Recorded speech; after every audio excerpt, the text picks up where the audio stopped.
And Seb calls Wembley HQ. Do you want a game of HQ? Babylon.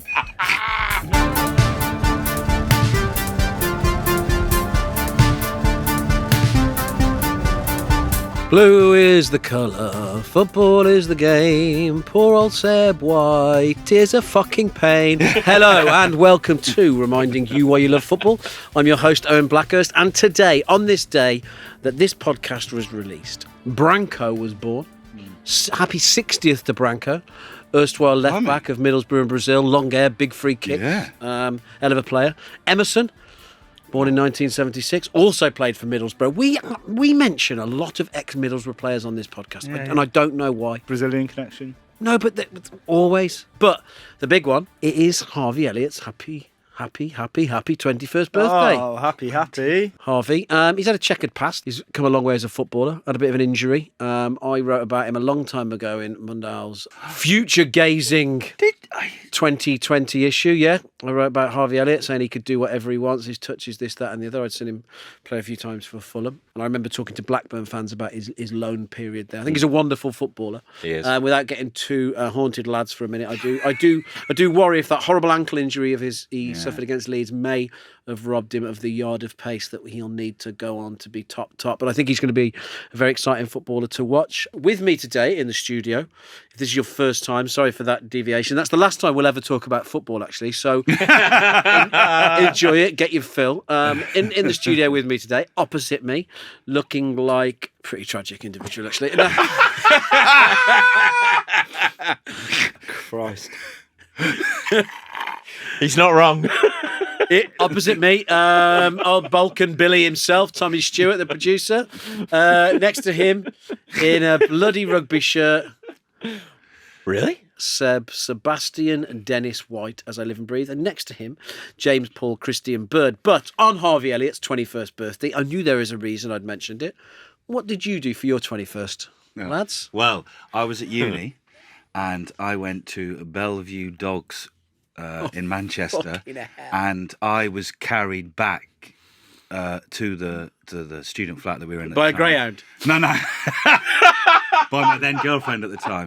Yeah. How big? Was she a big girl? Well, say. No, but he's 6'4". Drag Yeah, back. it's a fair Should I say question. drag- No, it it is a fair question. It's just A strong girl. Yeah. Strong girl, yeah. That's what I meant. No. She. Muscular. Yeah, I was one of the most drunk I'd ever been. Was she all right? Was she captain of the wrestling team? Not that I know of. No. A strong woman? No. You take some carrying. You're 6'4". No. yeah. Yeah. I was a lot thinner then. But I bet your legs weren't. No. No, I think I was. Yeah, no, I was a bit lot thinner then. Anyway, carried home from Belle Vue Dogs by your, funny enough, then girlfriend. Yeah. Disgrace yourself with alcohol. One of the probably the most drunk I had been up to that point in my life. Jesus. Yeah, it was good. I soiled yourself. It was good. It was good. No, I didn't soil myself. It was that good that I was bench pressed the whole way home. Chucked me through the window, straight into my bed. Yeah. Kick fuck out of me. Tommy. I went to Corp in Sheffield, which is a nightclub, Corporation. It's a nightclub that, one of those sort of very sticky floors with sort of 2 centimetres of piss in the toilet. Quad VOD Iron Brew for £2. Sorry. And I believe it's only £2.20. Quadruple vodka. I never heard of this. An Iron Brew. And it's one of those clubs that will play dubstep upstairs, but then like Limp Bizkit downstairs. And then I didn't sleep and went to Berlin for the weekend with my uni mates. Oh dear, and that's why I don't drink anymore. Yeah, exactly. Saying Good weekend. When me and James were on foreign soil a few weeks ago, he had a couple too many on the first night, and oh dear, did he not look great the next morning at breakfast? Really? Yeah. I didn't eat, and I had 3 pints on my own at a bar. And you did have to wait for me to. That's why I went out for one beer. But Owen was fucking bench pressing, wasn't he, on the old swell patrol? I went to the So he was a little bit the gym later, to get off a flight to get ahead of the jet lag. I ended up having 3 pints on my own, sitting with some French couple. Yeah, James went out just to experience the bloody vibrancy of the city. Couple. What did you on your 21st, Rimbo? Wow. What didn't I do on my 21st? Lads. If that's my role, I'll take it. Greatest weekend of my life. No, for my 21st, I went to the newly opened and highly pioneering at the time Mexican restaurant Oaxaca. I'm so. Did you? And Yeah, aristocracy. Yeah. The one in Soho. Like, It was good. No one was doing that. No, it was shit good. then, and they only had one restaurant. Early- So we did that, and then On what? What? I did notice that before. What? Say restaurant again. Restaurant? No, that's not what you What said. did I say? Restaurant. Restaurant. Like it's a character in a novel. My accent's a bit fucked, isn't it? Donny Restaurant put down the cigarette and looked out the window. It'd been a hard day. John and Jackie come down. Nah. Tom? Me and the crew, wasn't it? Oh, the crew. Was it good? Yeah, I don't No remember. Dyson required. There's a lot of things I don't remember anymore. I think it would have been good. That group of people. That Special fucking- bunch. It sounds like that we've had some restaurant. good 21st, but I am desperate to hear what you did. Owen. Yeah, come on. I went to Tenerife for 2 weeks with two of my That's pretty good. 2 weeks? 2 weeks. parents. Two Yeah, stretch. yeah. My mum got it me as a 21st. As you would imagine, 3 of us to one small apartment. Yeah, yeah. Say they called them apartments. It's a hotel room. Yeah, But it has one hob on it. Yeah. yeah. That it was really good front knives. Yeah. Yeah. Yes. Did you go to Lineker's? OG Lineker's? Oh yeah, I went to Lineker's. Yeah. I did. 2008. Was that the OG one? Was it Tenerife? I think. This was 99. Oh yeah. Yeah. Was it? Yeah. Run by Wayne, So, who yeah, that's right. who then gave it to his son Dwayne. I didn't know that. Yes. You didn't know Wayne Lineker's son was named Dwayne? No, I didn't. That's. Yeah. Imagine that. What are we going to call him? Fine. Yeah. Yeah. Fell in love with a German girl a little bit actually, Uh-huh. who we nicknamed Einen Betty.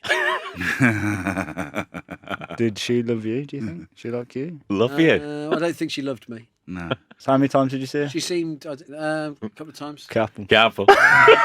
She seemed more enamored. Just trying to frame the question there so I could get him to say a couple. She seemed more enamored with my nemesis Einen Bobby. I love that most places Owen speaks, there is a nemesis. We lived off hamburgers and milkshakes from the restaurant downstairs. What I remember most about was the hamburger would say about that round. Then it had a piece of tomato as big as the like those big Spanish tomatoes. It's nice bun. Strawberry milkshake, 6 more bongs, back to sleep. Off we go. I had three different clubbing vests I took on that holiday. Vests? No. Gets hot, doesn't it? Any string? Yeah, that's right. No. Vests? Wow, yes. We have FC UK type of thing? Yeah, That I think there sort would have of been an ilk. FC UK t-shirt on that holiday Yeah, as yeah. well. Yeah. The bass loafers, Yeah. jaw going fucking like an old typewriter. And Iron and Bobby getting off with Iron and Betty in the corner. Iron Bobby over there, yeah, with his fucking like great mental health, his big pecs and his big strong German penis. Great mental health. Yeah, I don't even know what I've done now. Have I done a review? Oh. There was a review. It does remind me why I love football, says Big Alan. You know what I think about, and I remember what I really enjoyed about being into football as a kid, ? It was sitting in the living room on Nan and Grandad's house, cup of tea in hand with a chocolate digest and rich tea biscuit at the ready. Is chocolate digest like Reader's Digest? Or do you think he means chocolate digestive? Anyway, moving on. Yeah. Watching final score on grandstand with the Vidi printer in full flow, getting really excited about all the results. And I mean all of them. Always living in hope. And this is good. This gets to the very nub of why Mundial exists.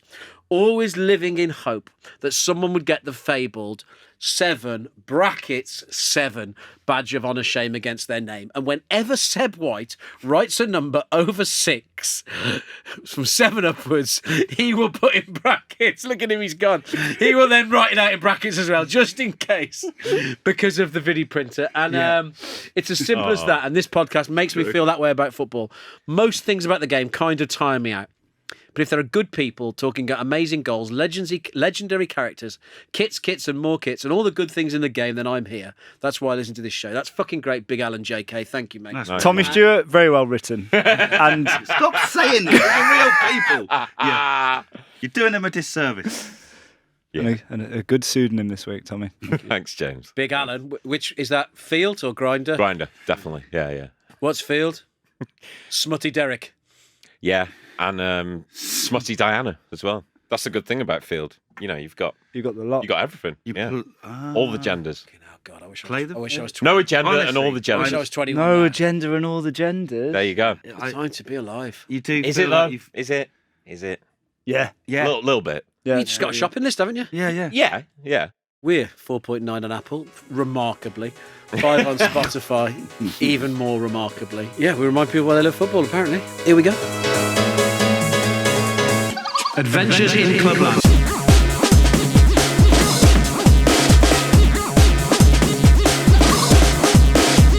Adventures in Clubland. This week is Sebastian Dennis White. He's been into the Mind Palace, the Rolodex, and he's landed up. Well, I'll let him tell you. Where are we going, Seb? Benito Carbone, Bradford, 2000 to 2002. Oh, yeah. Nice. Oh, yeah. He was at Napoli, Inter, Milan, went to Sheffield Wednesday, went to Aston Villa, and he ends up at Bradford. Now, Bradford have just stayed up in the Premier League, some would say, against the odds, remarkably so, but they stayed up in their first season in the Premier League. And let's just Great kit. Great kit. Yeah, great kit. it was, yeah. Yeah. Real big, thick stripes, which I thought was always good. And I would like to mention it before we move on, because I know it won't come back to it, but great mascot. Ah! I was about to mention The it. City Gent. The City Gent. Yes. The name of also arguably, I think, still the longest running football fans in the UK. And also, And that's Tommy's Tinder name. Yeah. When he gets the train down to London, yeah. Oh, Tinder's lonely under the City Gent. That's not a guitar in his case. It's the City Gent in Manchester. oh, for oh, That's not a guitar. goodness. The powerhouse, the Northern Powerhouse. You go in his guitar case, bowler hat, Yeah. umbrella, pinstripe suit, And a pair of football shorts. Copy of and the- socks and some brogues. copy of the Daily Telegraph, and off he goes. the City Gent. The City Gent. Anyway, I would like to say a big thank you to Jason McKeown, who has previously written for the City Gent, but he is editor of the widthofthepost.com website, and he's been watching Bradford since 1987. and I've seen you've made a little note in the running order here Yeah, where you've said the Bradford Seb, if you will. No, it's timing-wise. So arrogant now. No, Needless to say. No, 1987. That's when I started watching Yeovil. So he's watched. We're of a similar age. We have gone through Nobody the football. fucking cares. Get on with it. Right, Bradford. It's fair to say Bradford. And again, thank you very much, Jason. It's fair to say that Bradford chairman Jeffrey Richmond gets very giddy after they've stayed in the Premier League and they set their sights high, maybe European football in a couple of years. Because the big thing around that time was if you stay up the first season, you can progress and build, and you don't get sucked back into the Championship. But it's fair to say they splashed the cash, and one of those players that they splashed the cash on is a player called Benito Carbone, who has done very well since he came into English football.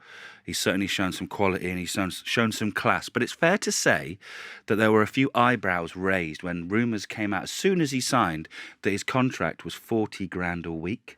Oh, wow. Now, to give you an idea, rumour was that David Beckham was on less than that at the same time. And Man another United. rumour was you've called him David Beckham in your notes. Jesus Christ. It's been a tough couple of weeks, I will say this. But anyway, not only does he get 40 grand a week, but Jeffrey Richmond, to convince him to sign for Bradford, buys him a house in Leeds with 7 bedrooms and 5 bathrooms. Jesus. So he has been given, he's been given everything, really, Benito Carbone, and of course he's gonna say yes. Who could say no to 5 bathrooms? I know Exactly, exactly. Oh, it's a bedroom a week as well. Yeah, that is Oh. true. Bedroom a day. Okay. So Bedroom a day. Not if you've got family. Bedroom a day. Expectations were very, very high because this is a big signing, a statement signing. And Jeffrey Richmond is quoted at the time as saying we've got our 20-goal a season striker, which unfortunately does not prove to be the case because Well, he wasn't a striker to start. well, exactly. Yeah. This is exactly it. He's not a striker. He's a midfielder, winger. Probably would play on the right of a front three these days, I'd imagine. But back then he certainly wasn't the striker that people were expecting. He was an exciting player, though. Oh, fair to say, skillful. mercurial. Mercurial. This is it. And the word we'll come back to as well. And things start off really well. He and Jason said he absolutely destroys Lee Dixon playing against Arsenal in a 1-1 draw earlier on in the season, and hopes a very high, even more so after that. He really just turns it on, and he said the whole ground was just like waiting for him to do stuff. And straight from the off, he gives 100%, which again, we talk about mercurial. He charms the Valley Parade crowd. They love him. They really start to warm to him because he's just the ability and and the technical skill. You know, they have heroes at Bradford around this time. Your Stuart McCalls, your Dean Windasses, your Ashley Wards. These are... It's safe to say he's a different player. He's a very different player. He's a very different player. He isn't scoring quite as many goals as they would hope, but he's certainly exciting the fans. But there are a couple of goals, which I have to say are some of the best goals I've seen in the Premier League. There's this one goal away at Middlesbrough. Goalie just does this absolutely monster goal kick, and the touch on about 5-10 yards outside the penalty area from Carbone, just to take it in his path and then lash it into the goal is incredible. Like, genuinely Bergkamp-esque, I would almost say. You know, that sort of quality. High praise indeed. So unfortunately, they go down, and it's not the season that they wanted it to be, and they have put so, you know, not just Carbone, all these players they've spent money on, and they go down, and unfortunately things get tighter and tighter when they go down into Championship. But again, Carbone is that bright spark, that bright light. Jason talked about he says the game against Gillingham when they win 5-1 and Carbone's performance that night was the best individual performance he's ever seen at Valley Parade. Oi. So, and this is so again, he's still doing it in the Championship as he probably should do skill wise, but again, he's given 100%. They just realise that the money has got so tight that they have to loan him out, so he goes to Derby and he goes to Middlesbrough as well. But every time he comes back and plays back for Bradford, he's still excellent, and he's still that ray of light. So why did he leave in the end then permanently? Why did he leave permanently? Essentially, Bradford are fucked. They've spent all the cash. They haven't invested any of it in like infrastructure and things like that. They're in serious shit.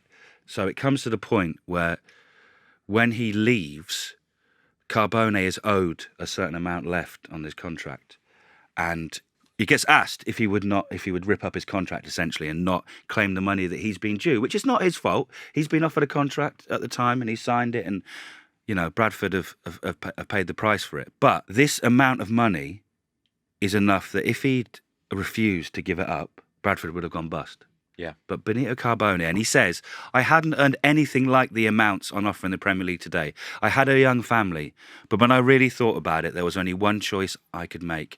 I couldn't be the person who put Bradford City out of business. Oh, wow. Wow. Now, Any Bradford fan I asked about this, exactly. the first thing they all said is that, like, not as a player, it's like he basically saved our club. Well, Jason says it's bittersweet because obviously his contract and that whole thing that happened that summer is the process of them getting into such financial and terrible trouble. So it is bittersweet. Yeah, of course. But like you said, it's not his fault. It's like, not his fault, and the fact, and he did say there were a number of other players that didn't do that. Mm-hmm. That players perhaps you may have expected to do that. Yeah. Different club, I know, but I think Leeds are still playing Robbie Fowler now. This is it. You know, the amount, the money is insane. So I just think he turns up, he excites the fans, he reminds them why they love football with his technical ability and skill. It doesn't quite work out for the whole team, and it does, you know, get a bit sour, but he always gives 100%. And then at the end, when he could have very easily just said, no, I think it's like a couple of million, 2 to 3 million. So it's a lot of fucking money. Yeah. 3.5? Yeah. I think he just so. says no. Have you seen him now? Yeah, he looks magnificent. What a looks lovely narrative arc that is, by the way. Yeah. Have you For a seen him? player at a club. Yeah, I've looked. He looks like... Tommy's dad? he looks like Hi, Dad. a steampunk tailor. Not quite steampunk, but he looks like something out of his, might be in his Dark Materials or something like that. Yeah. As a tailor for a polar bear. He looks magnificent, and I mean, he looked magnificent at the time, didn't he? Long hair, you know, a little bit stocky, but what a player. Could be talking about me then, sir. Yeah, well, good. Yeah, it does touch the Carbones about you. You're not stuck it though. I'd just like to briefly mention the press photos for when he signed for Sheffield Wednesday with Di Canio. Oh, yes. And The they world's, get the pizza from the spaghetti out, don't they? They do. the world's worst frozen pizza, and I say this with only one taste bud. Yeah, they haven't even cooked it, have they? They haven't even cooked it. They've just taken it out the wrapper. It's just out the wrapper. And it's sort of like falling. Him and Di Canio took it in. Yeah. Which Which, if you think about the sort of budget that they put into signing videos now, if you think about like, was it Trabzonspor who were doing amazing ones, and Gala were doing some, and obviously like fucking United with Sanchez and those carnage ones. Yeah. To just go, oh, hang on, we're signing some Italians. Beryl, Can you go? pop down Iceland. Just make sure there's no pineapple on it. That is what they eat, isn't it? Pizza, and pasta, spaghetti, spag bol. Who did the banner recently saying Francesco Totti likes pineapple on his pizza? It was the Brighton fans after they'd done the in response Queen, to a fruity banner by the Roma fans at the previous leg. which obviously said the Queen gave blowjobs. Yeah. Which is class. Yeah. I suppose. A good back and forth. Hang on. I suppose at some point she must have. Yeah. Factually correct. Well, she was a young woman in love. I think it's more likely she did than Totti ate pineapple on a pizza. Yeah. That's what I'm saying. I'd agree. Which banner is more factually correct? All right, I'm Charlie Cooper. You might recognise me from BBC Show This Country, but I'm here to tell you how much I love Mundial magazine. For me, it's the fanzine of football, documenting the best of football culture forever. I'm very proud to admit I've been a long-term subscriber of Mundial for years now. But if you subscribe, you don't just get the magazine, right? You get loads of other perks, too many to mention, in fact. So join Club Mundial at mundialmag.com. Midfield blunt rotation. I'm not sure if this is any good or not. I was looking yesterday and I went down your teams of the years and fucking quarterfinals and stuff like this, but I floated it past Tankman and the Gooser. And they said, no, it's a good one. So back on February the 13th, 2013, Shakhtar Donetsk played Borussia Dortmund, and it was a 2-2 draw in the Champions League. And I looked at the midfield and I was like, oh, come on, we've got to have a chat about this. So the Shakhtar played a 5-man midfield. On the right wing, we're going to start with him, Alex Teixeira. Now, I remember he was like, Liverpool were after him for about 3 years. Yeah. And it kept seeming we were going to get him. And like, you'd seen these like highlights videos come out and he was scoring bangers every week. He had a couple of 20-goal seasons from the wing and whatever. We never actually got him. He went to Jiangsu Suning. He broke the Chinese transfer record when it went 3 times in a week. Yeah. When Oscar and when he went berserk. And who was that big handsome cunt who used to play for Southampton? Graziano Pelle. yeah, He went, didn't he? He did, didn't he? He was living in some amazingly remote place. good-looking bloke. Did like one season for Southampton, scored 14 goals and then just got whisked off. Yeah. And he played in the World Cup. Oscar's He was still there, Italy's isn't he? only living striker Oscar at one point. Oscar gave an interview recently. He was like, "What the fuck's it got to do with you? Yeah. I come from a really poor Yeah. family. I've like anyway. Good on him. But Teixeira, he's back. He's unattached now. Very capable and played well in Europe a lot. But scored a lot of goals. I think he was top scorer in the Ukrainian league, etc., etc. Then they're playing two in central midfield. The first one is Tomáš Hübschmann. Seb must have come across him at some point. I interviewed him in 2012. Genuinely. Big defensive midfielder, still playing now. He's still playing now. He's 42 years old. Looks like a mountain man. Big, bushy beard, blonde hair. There's a glitch in the Matrix. As a footballer, Seb doesn't know. Oh, shit. It's the football police. Yeah, we've got him. Pause the record. Someone's going to have to pause the record. He's going to be Oh, fucking hell. Ring Rebecca. For the benefit of the listeners, he's typing away He's going frantically. straight back into the loony bin. Honestly, never. No. But if you want, Shaking. there's a signed card of him from his current team for $28. Oh, is there? Yeah, he's still knocking around now. Jablanek. Oh, it's green with white It sleeves. looks like a oval Very kit, oval. doesn't it? Yeah. That's what I said. I thought you'd know. Oh. That's Yeah. Seb's next birthday. Still playing sorted. at 42, but he was just there doing bits. I think he's got 60 caps for Honestly, Czech Republic. yeah. Tommy could be wearing his shirt today. Match worn. So there you go, Tomáš Hübschmann there in central midfield. Next to him, Fernandinho. Oh, well, it's a big name. It's a big name. This was his last season at the club. He'd won the UEFA Cup with them in 2008, 2009. And for me, so annoyingly good for Manchester City that the mere mention of his name makes me fucking sick. Yeah. Despite how good he is, he was just so good for them. Moved like water. Yeah, just so many games where... And he made such a difference. They've got it now with... Rodri.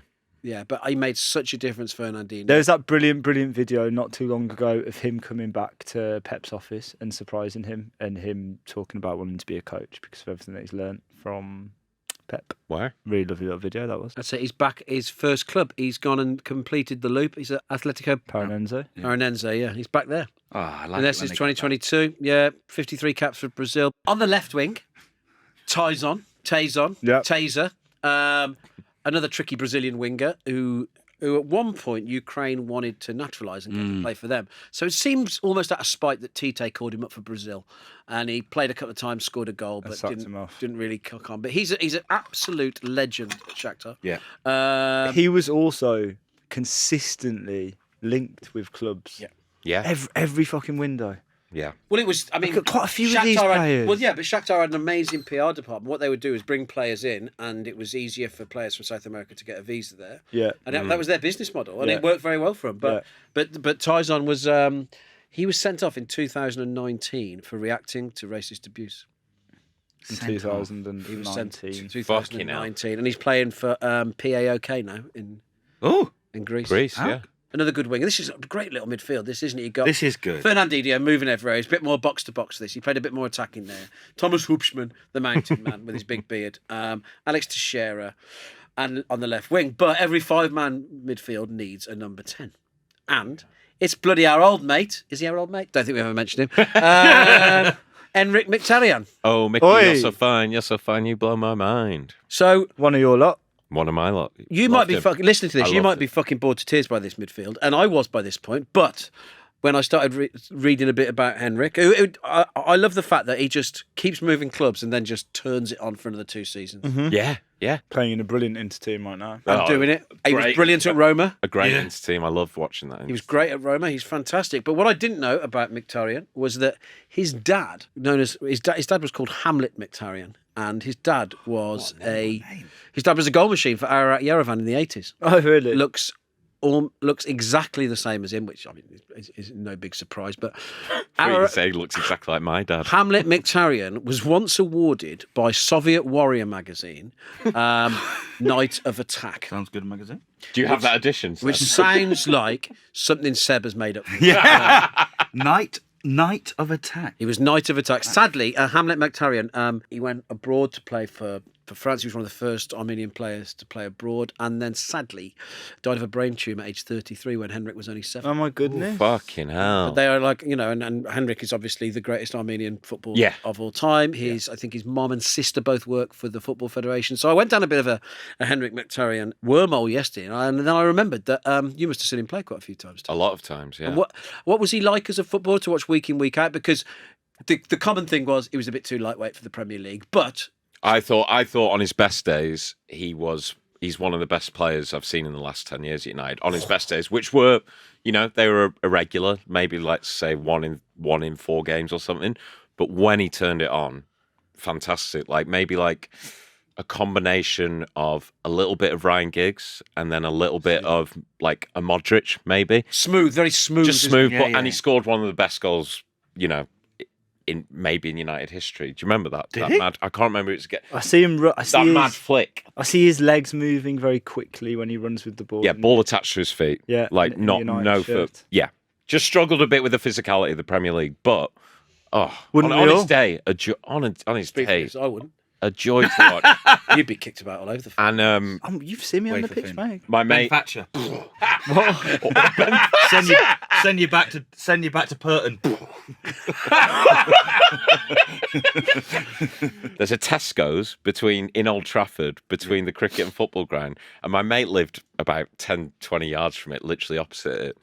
And he saw Mkhitaryan in there all the time, which I just found really sweet. That he was in the one near the ground, not one in Altrincham. Yeah. Just hanging round Or Old Wilmslow. Trafford. Yeah. Was the ball still attached to his feet?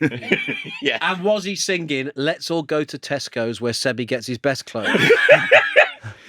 This is the goal, sorry. He did a scorpion kick. What a weird fucking team you had out here. Yes. Nicker. What the fuck is that goal? Do you think that him scoring? That's better than Giroud's. Yeah, Yeah. I'd agree. Do you One think- more, this angle, sorry. Fucking what a mad period in Manchester United history. Zlatan. For Zlatan Ibrahimovic to be crossing for the right for Paul Henrikh Pogba. Mkhitaryan. Paul Pogba. Do you think a different player scoring that goal would even be more remembered? Just to provide a bit of context to this, so we will decide in a minute. But the Dortmund midfield that evening. Oh God! On the left, Marco Reus. At number 6, Sven Bender. Yeah. At number 5, Sebastian Kell, is it? Kell? Yeah. Yeah. On the right, I can't pronounce it. Blaszczykowski. Oh, the Polish midfielder, yeah. Yeah. And Mario Götze. Oh. At number 10, who, and I've said it on this podcast before, and I'll say it every time his name is mentioned, I wish he'd have played for Spurs. Yeah. So they could have sung his name to the tune of Chaz and Dave's Götze. Oh, there's an opportunity, man. Oh, Yes, it really that winds is a me great up. one. Yeah. I reckon me and no other people in the world are pissed off about that. Yeah. I'm pissed off. Götze. What are you pissed off about today, Owen? Sorry, Mario. Götze. Mario, and if there is one person you don't want to upset, it is him. Owen the Terrible. It is him. So probably just go there for a bit. Götze. It's really Götze. It's really Fucking good. great. Alex Teixeira, Fernandinho, Hübschmann, Mkhitaryan and Taison. James, midfield nightmare or midfield dream? Nightmare. Not really asked about any of them, to be honest. Oh. Well, I'm You going to don't go be asked about them, but why do you think there'd be a nightmare blunt rotation? You've seen the It's a tattoos bit. on Alex Do you know Teixeira. what it is? Do you know what I think? What? Do you know what I think? It's all a little bit serious. Oh. There's lots of serious men there. I don't think Mkhitaryan's that serious. What? I don't think Alex Teixeira and Taison are that serious Oh, either. I think these are quite serious men in quite a serious team at quite a serious time in the world, looking to actually better their lives. Well, I would argue then 3 people from going from Brazil to fucking Ukraine. Yeah. 2000. This is what I'm saying. No, they're but in a I'd say serious that time in their makes them- life. You know you've had your say. No. Seb? I'd say that this is what makes them dream. They've gone from Brazil to the other side of the world. They've got to make some. They've got to make some real fun out of it, and they show some real bollocks to do that. I think Exactly, serious Don't get me people. wrong. Money would obviously play a part in it, but no. I think these lot are having a fucking great time, and the camaraderie and the team spirit of Shakhtar from around then. That's dream for me. Yeah, chilling, dream. For the same reasons. And Yeah. I have a real soft spot for Mkhitaryan. And like you're saying, like kind of just follow his career and you're like, oh shit, he's there now. Yeah. So I mainly choose it for him, but I think the others seem like a good laugh. Shakhtar Donetsk, midfield, February 13th, 2013. Dream blunt rotation.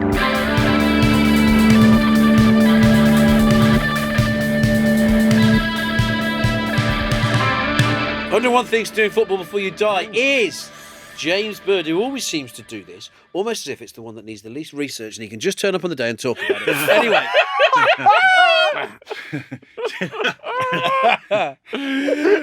Which one should we give him? Fucking that one again. Just talk about his life. Anyway, 101 things to do in football for your day. What is it? You should play a match abroad. Oh, yeah. So Ooh. I was very lucky to go to New York with Owen quite recently. A film that we made was shown at a New York Film Festival, which is very cool. But before I headed out there, I got in touch with a couple of people who I knew who sort of played grassroots football. And, yeah, one guy called John Culver, who I was put in touch with through a friend called Naomi, told me about this secret WhatsApp group game that happens at 7 a.m. 7 a.m. kickoff. 7 a.m. 7 a.m. Every single morning at McCarran Park in Brooklyn, in the middle of the running track. And there's 250 people in the group, and the first 32 people to respond get to play. So I go to New York, and the first day we're doing loads of stuff. Second day I messaged John and was like, John, I'd really like to play football tomorrow if that's possible. And he was like, great, I'll stick you down. So I turned up not really knowing what to expect. But the brilliant thing about this game is that it's at 7 a.m. in the morning. So you have to get up super early to see it. It means, it's across the bridge in Brooklyn. It meant that I had to get a taxi there. I played 3 times. I got a taxi there one time. I got the train across another time, and I cycled across the other time. Now, it was a brilliant game of football. Super mixed ability, mixed gender, mixed age. At centre half, there was a 55-year-old guy called Eddie playing, who I believe worked for the UN. One of the other times I played, Jesse Armstrong was playing.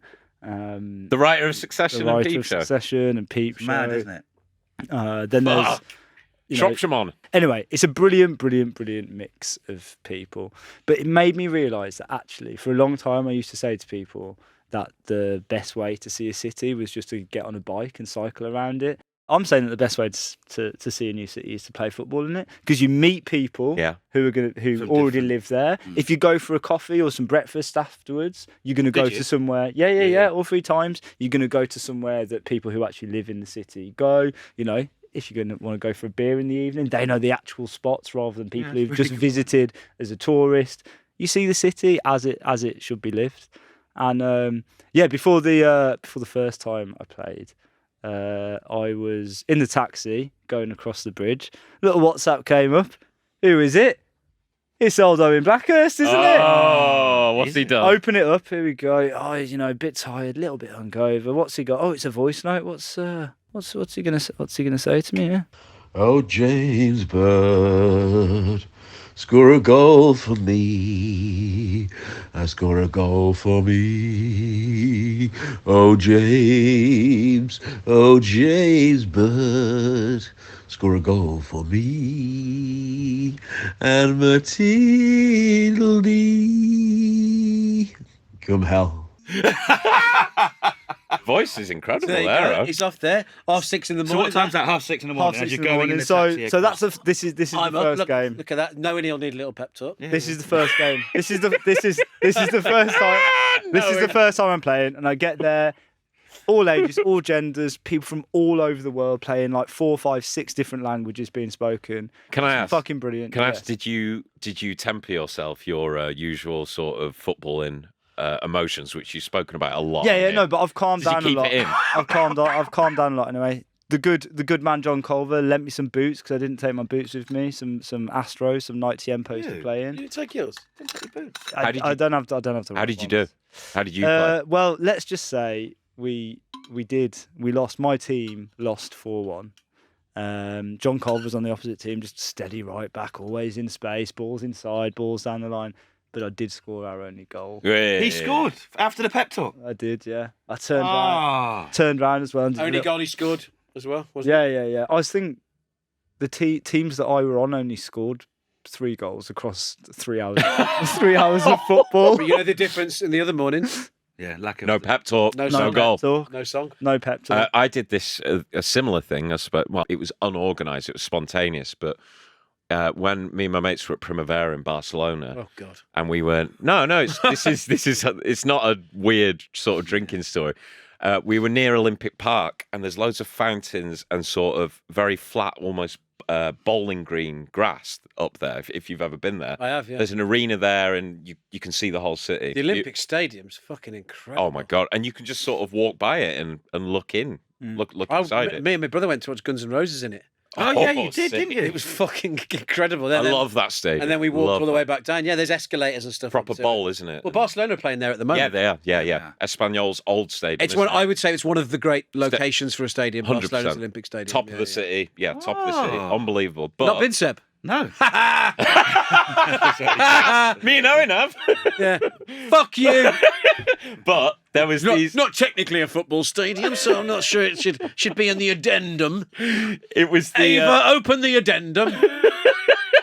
It was the day after. It was the day after the festival finished, and a bunch of sort of 20-something English lads were there, very hungover, and there was some Spanish 15, 16-year-old kids, and it was in the early mid 2010s, and they were playing just beautiful tiki-taka football, and we all being 23, 24, like, can we ask them if we can play? And had a game versus like us being 10 years older than them.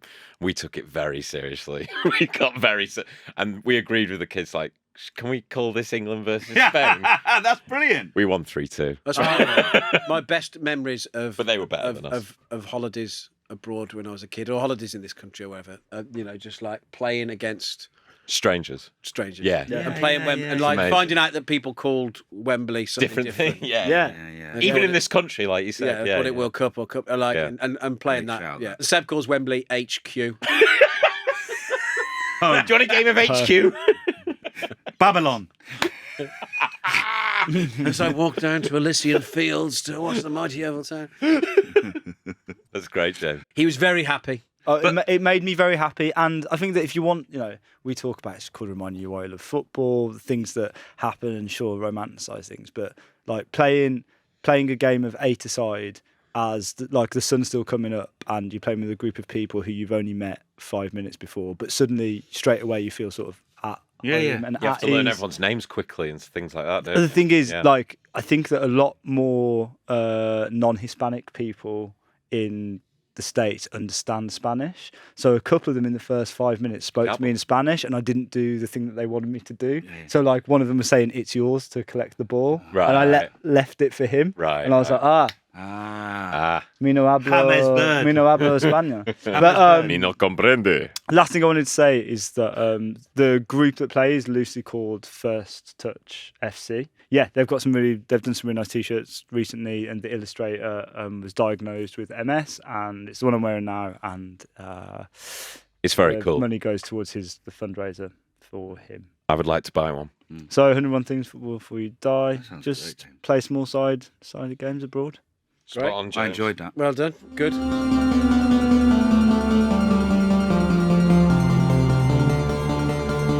All right, Statman Dave here. You may know me from such things as That Peter Crouch podcast, the BBC, and being all over the internet. I spend a lot of my time looking at numbers, and that's why sometimes I need to read some good old words. That's why I look forward to receiving the Hat Trick, a weekly football newsletter from Mundial.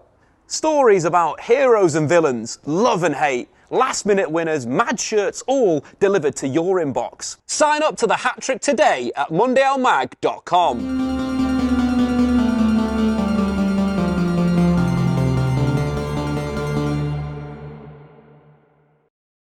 Ins and outs, outs and ins, ins and outs.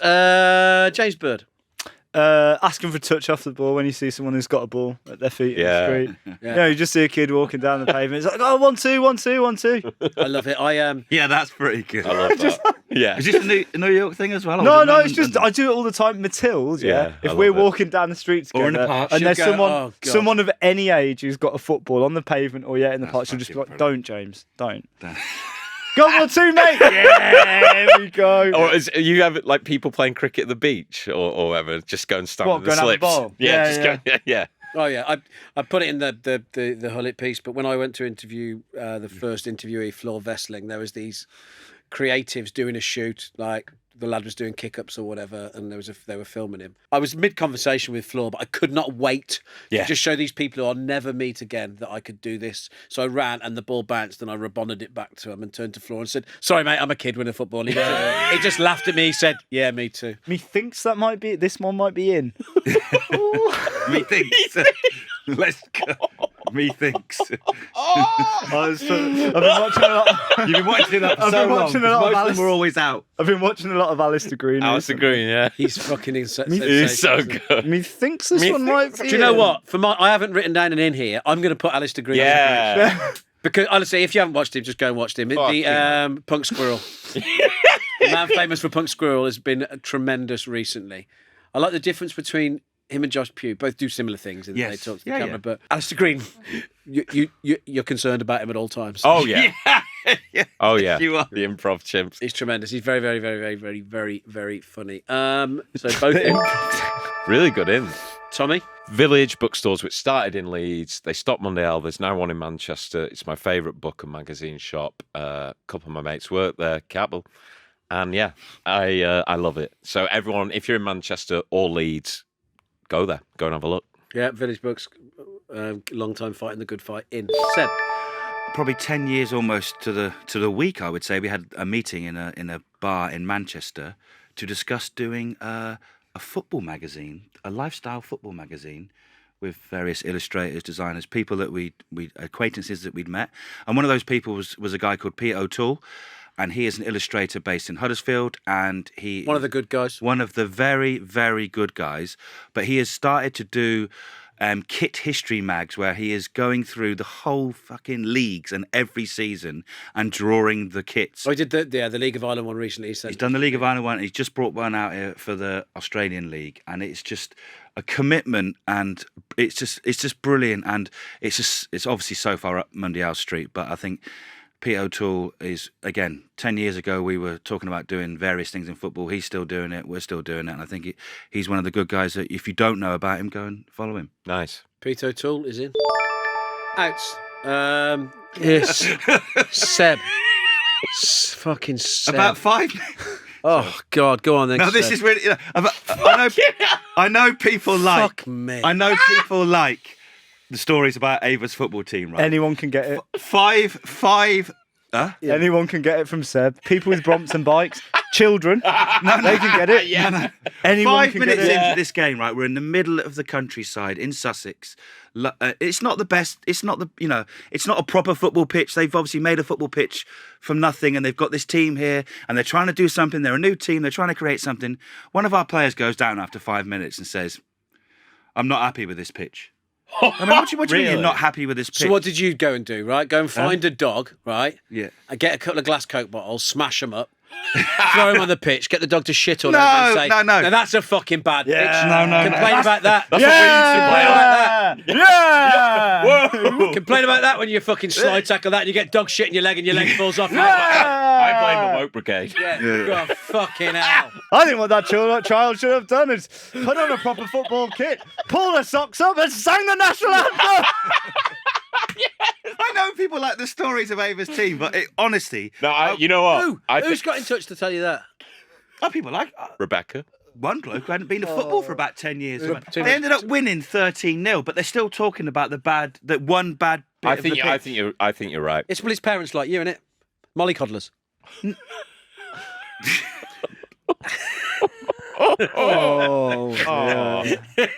Ava, I have told you, respect the turf. Respect the turf. Whatever state it's in, Wherever that it comes. bloody turf is on God's green earth. It's trying its hardest to be good turf. It wasn't even that bad. It wasn't even that bad. 4G's the enemy of the turf. You can't mow it.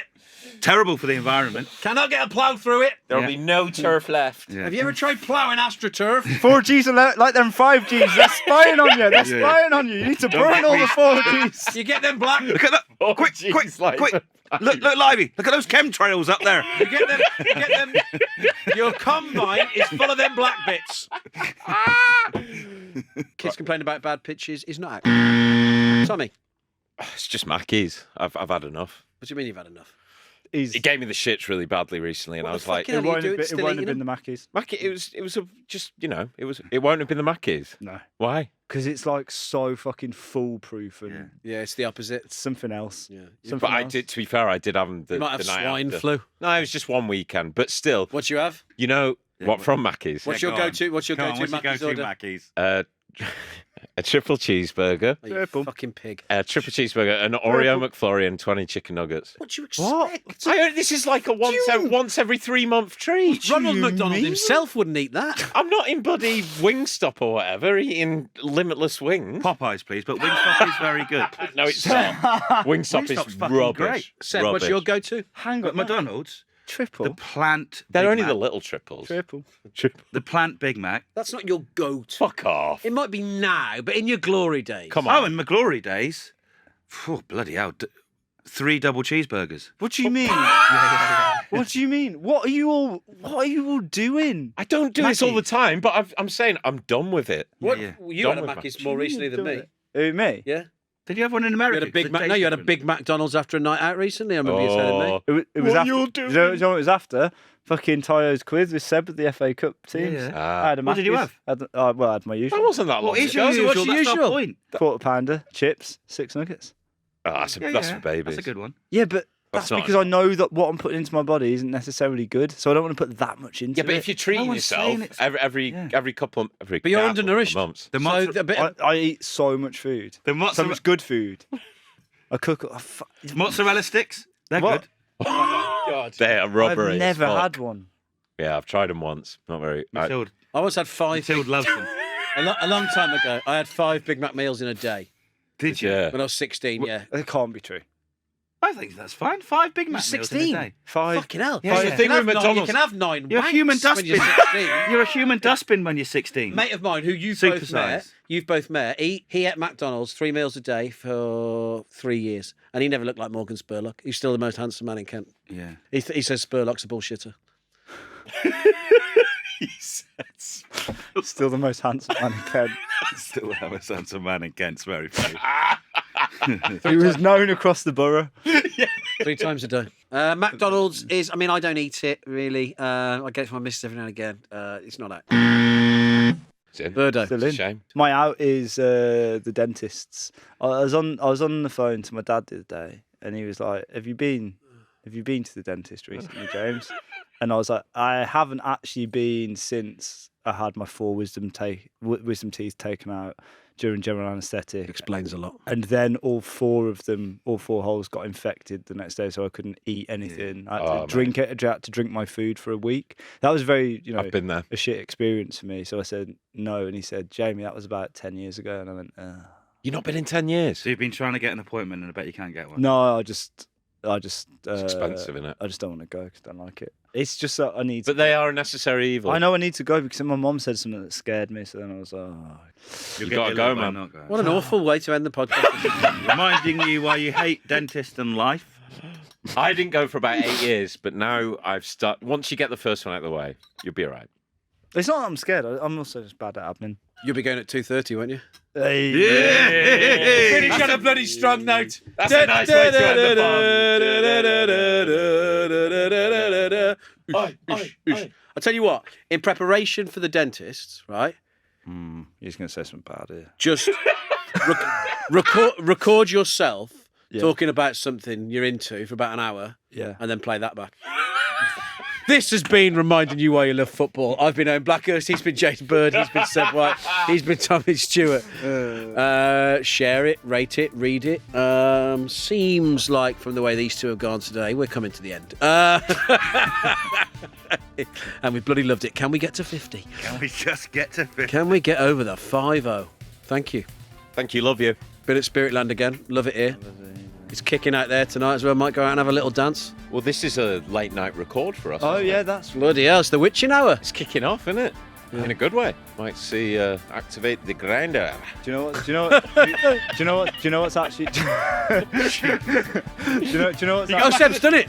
Seb's got his personal grinder up. It's an eBay card of Tomáš Hübschmann.